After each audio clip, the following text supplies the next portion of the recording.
About to go out and bale for the first time. Need my lavender. Maybe some stress away. Gonna be running the most expensive equipment on the ranch. A little nervous.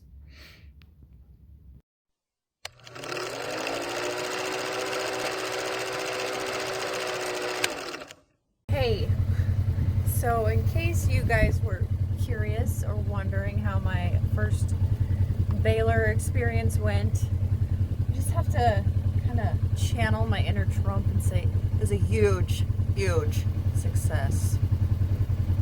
Gosh, I kind of miss him. He had such an enthusiasm for everything he worked on.